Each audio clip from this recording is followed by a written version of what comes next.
So when I was born in the 70s, there was 4 billion people on this planet. How many are on the planet today?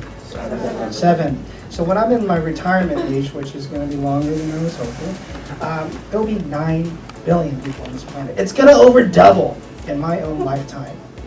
We have no choice but to share.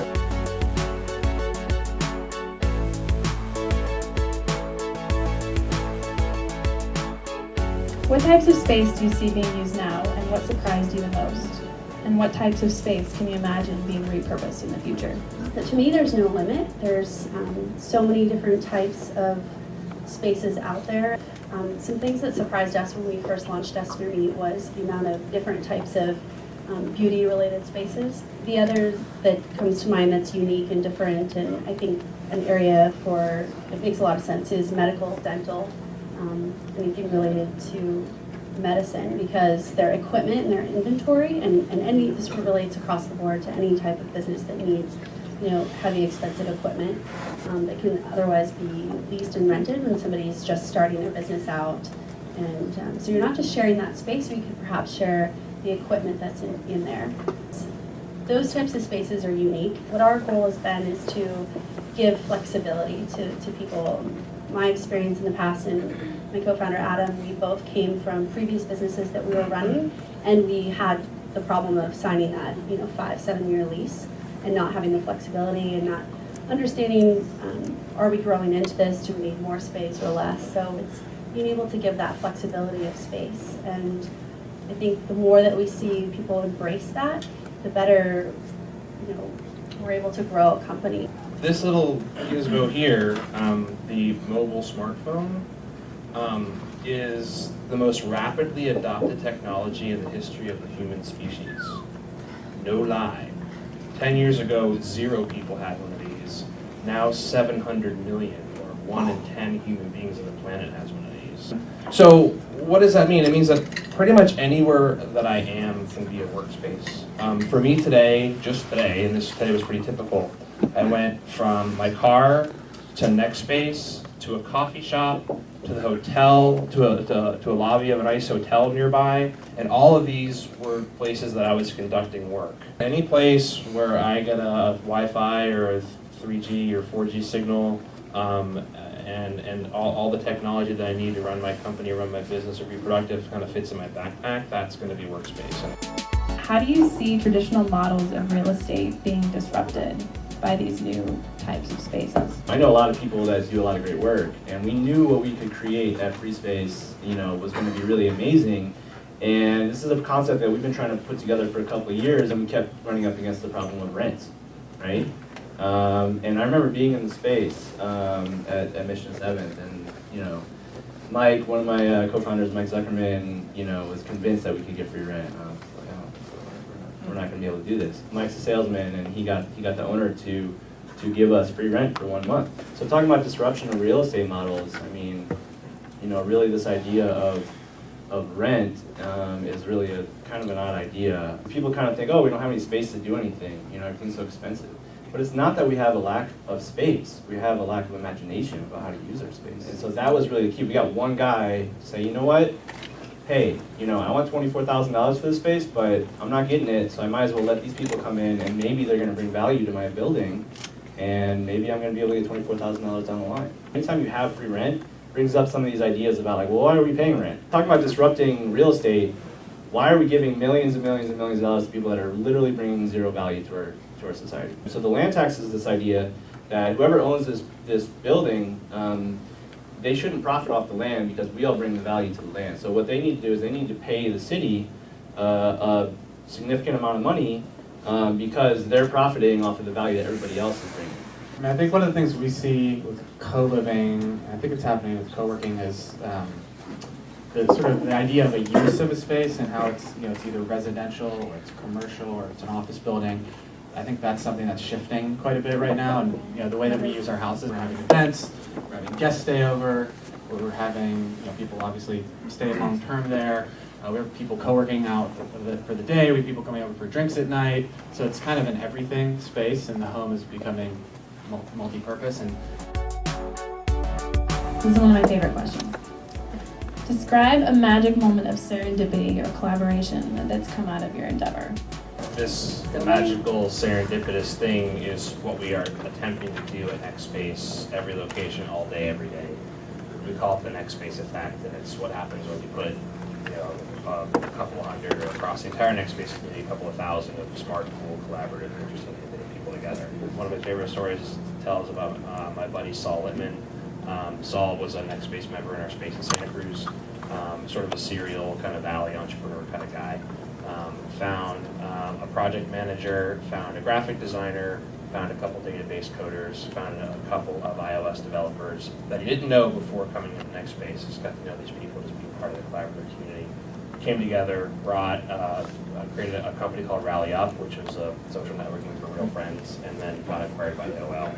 So that's the other end of the spectrum, and everywhere in between, we have a purpose-built community, and people sort of have the permission to be part of it and have the motivation to be part of it. All kinds of cool things happen in this way.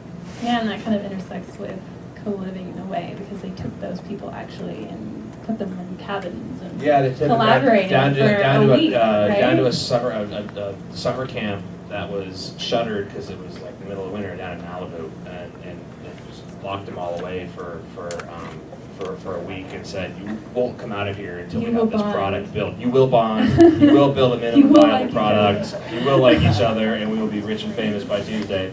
Yeah. And lo and behold, I think that's pretty much what happened. So I I think think it that accelerated the solidified timeline it. a little bit. Yeah. So great.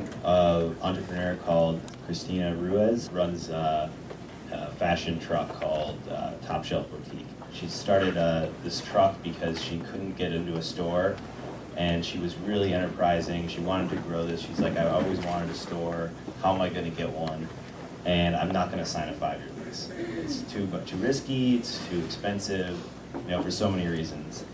And one of our first stores we opened up, it was a collaborative pop-up shop where there was 5 different artisans and fashion folks in there.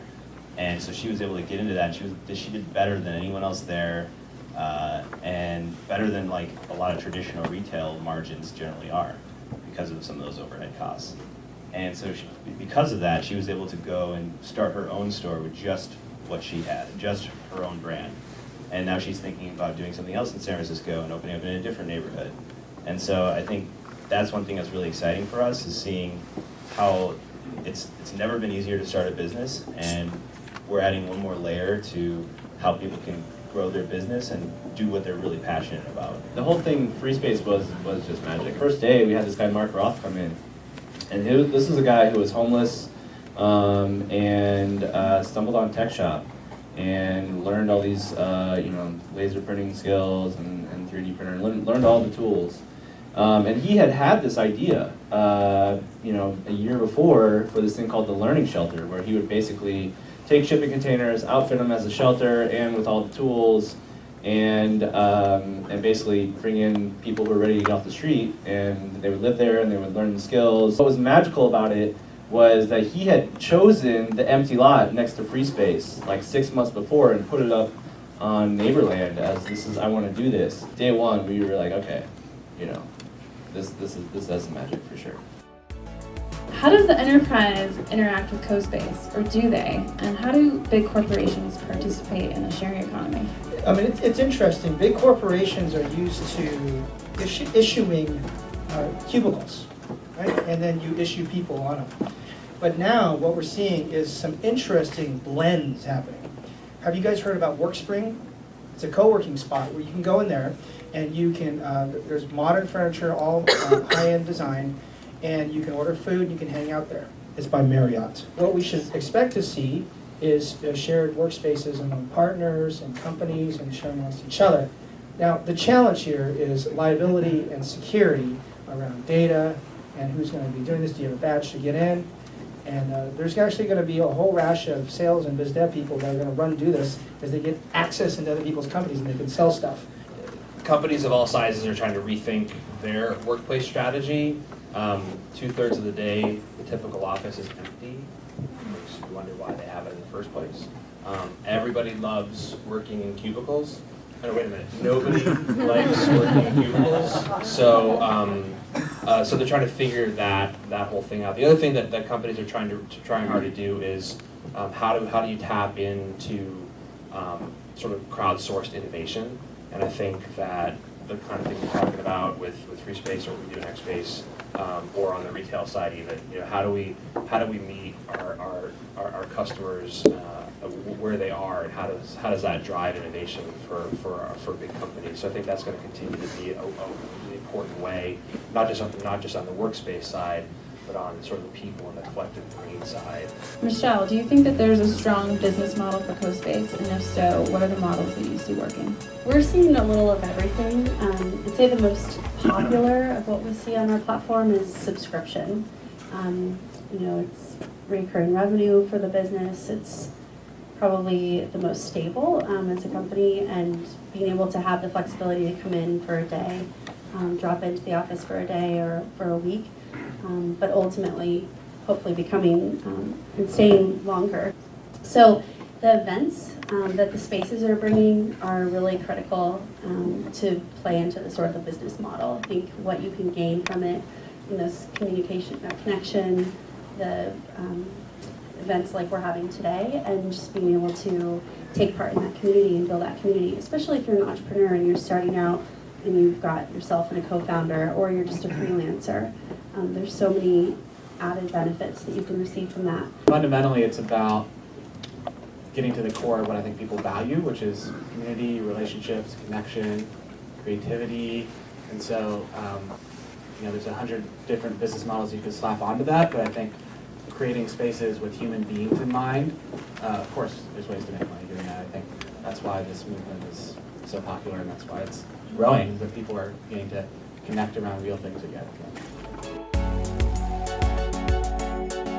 What barriers do you guys see as the barriers to adoption and growth of CoSpaces? We talked a little bit about what Airbnb or what Lyft are seeing.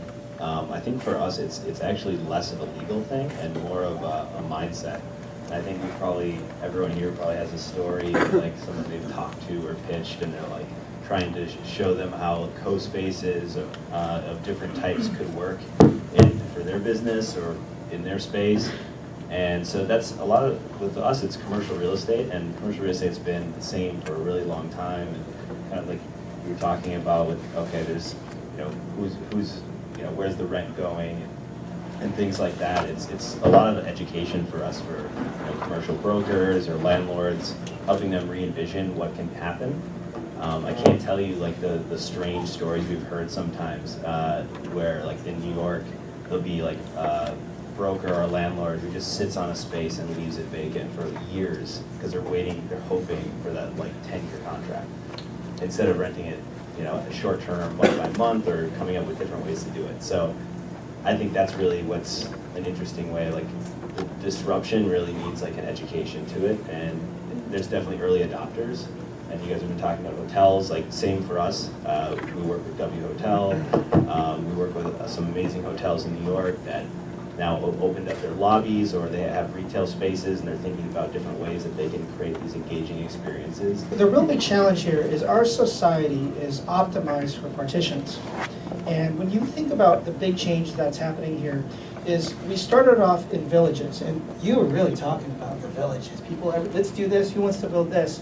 And then people started to realize, well, we can't all do it. Why don't we just segment roles and partition? I'll do this part, you do this part, and you might be starting to see some of that happen even in your own community.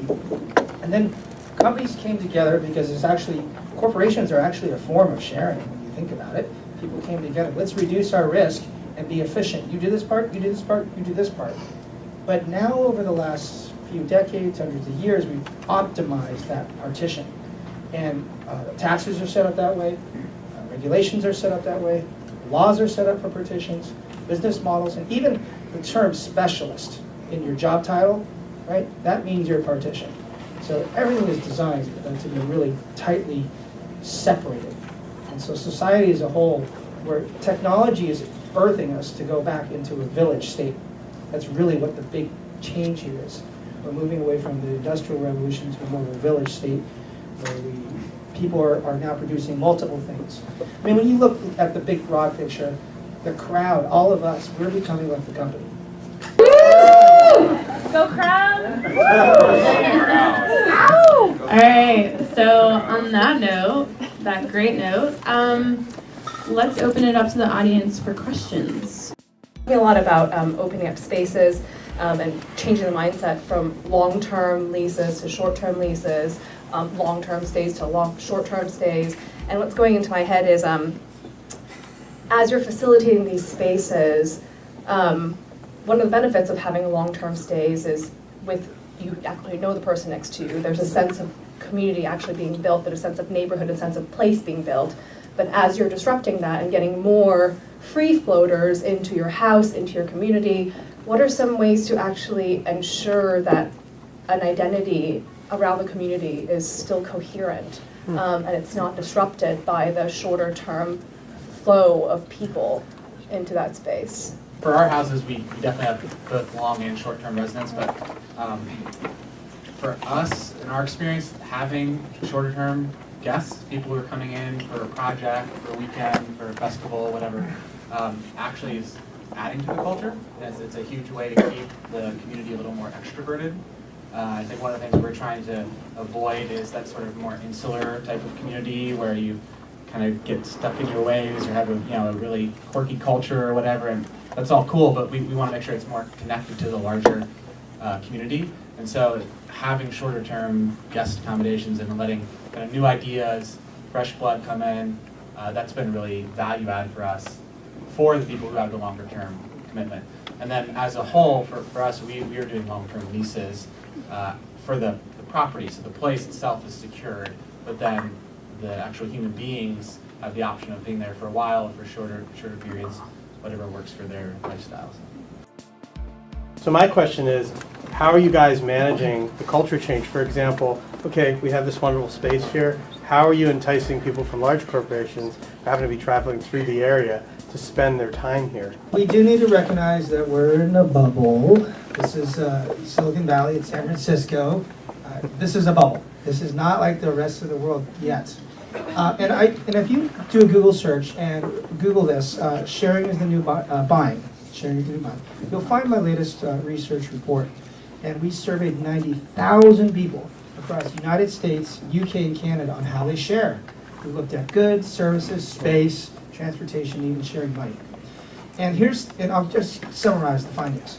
The adoption of shared goods is at highest potential. It's like over 50% people are sharing used goods. eBay and Craigslist are that. Now, for the rest of the services, like Airbnb or shared workplace or shared cars or transportation sidecars here, Ship is here, and we also have shared money, lending club, and all these things. They're at single-digit adoption across normal people. Normal people are 18 and older, general population. So this is who we surveyed, not San Franciscans. It'd be very high.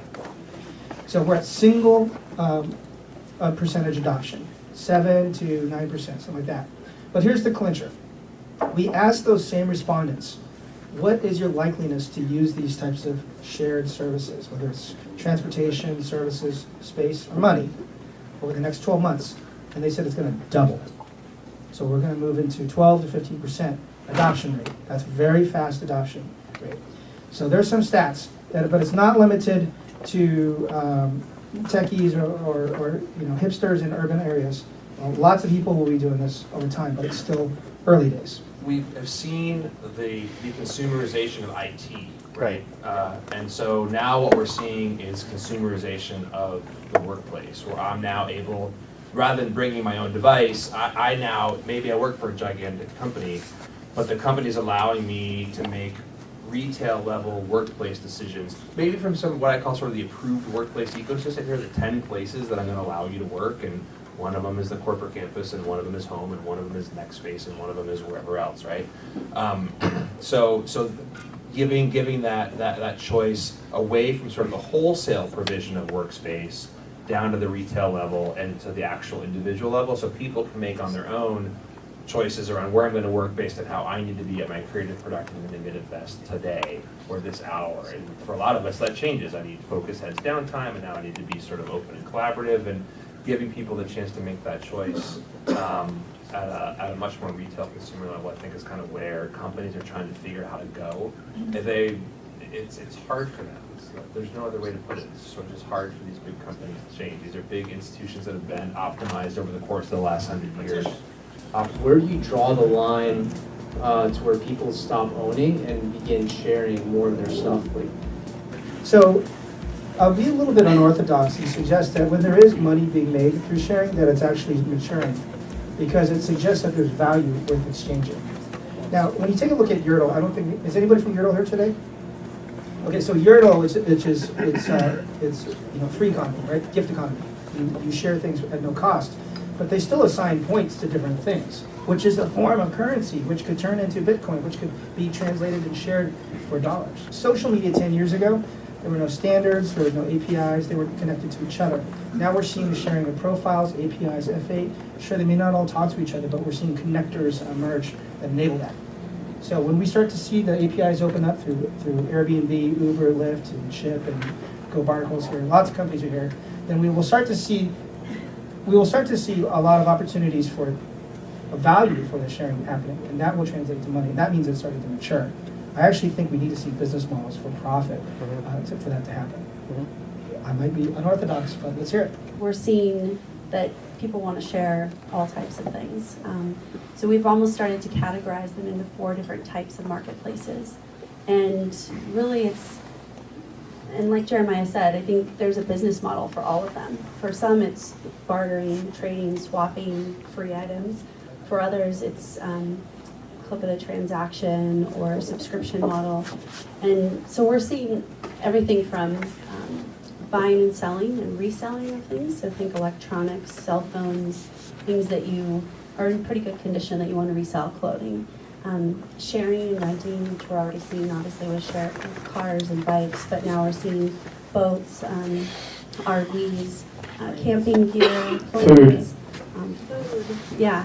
And services model is another huge potential industry where it's peer-based services in a niche. So think Odesk in a little more like micro-detailed service. So around like one of our sites is launching in a couple months that's around organization. So experts that are experts in organized living. So not just cleaning homes, but like tidying up and organizing your house, your office, things like that. It's more about the peers that are involved and what can happen.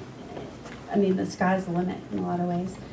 What we're trying to build is more of a trusted API, a trusted engine that can really relate and work across all of these marketplaces. So one of our visions is to have a credit score for the sharing economy.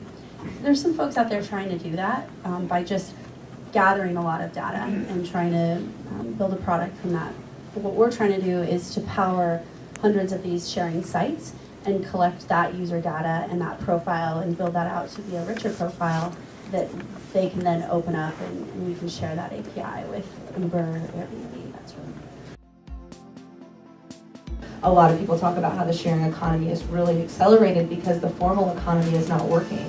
I feel like there's a soul to the sharing economy. There's a connectedness to the sharing economy. I feel a community-oriented aspect that makes it really strong. And what happens as all the corporations that are responsible for office space, hotels, cars, they all shift their branding and their marketing to a sharing economy model.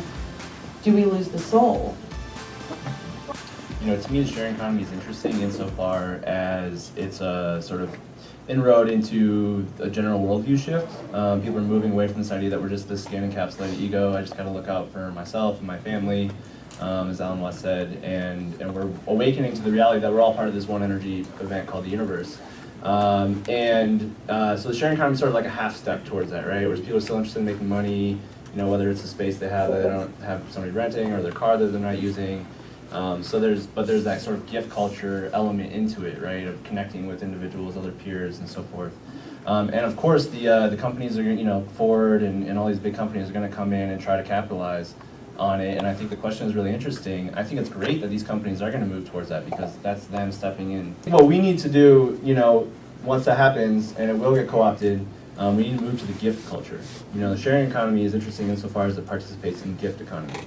And that's where we need to move, to realize that, we're all here, we've all been given a gift to be alive, you know, to be in the city, to be able to eat and all that kind of stuff. And we need to move towards gift culture, and that's really the sort of like nugget about the sharing economy that you're talking about. So when the big corporations move in, and it's great that they're going to do that because that's a great step, but we need to move to the gift culture. Well, they're still involving the peers. So the corporation's mindset is to treat them differently as the peers are interacting with each other. I think from our experience so far, and it's been a short experience of a few months, but their goal is to really invite them into their community, but to let them drive the community. So one part of our platform is this micro-blogging aspect, which basically involves not just the peers to connect and share and sell and buy and rent, but to allow them to have a voice behind that. So now they've involved them instead of just directing and sort of dictating to them. So I think the community is something that we're really interested in, and so are the corporations in trying to build that up. So I solely focus on how corporations can be part of this in the right way. And I do want them to participate in the right way. And so one of the things that I've asked for the members to do is not use the word ever in the council, is the word consumer. So they have to come up with a more creative term to use when they're talking about being part of this world.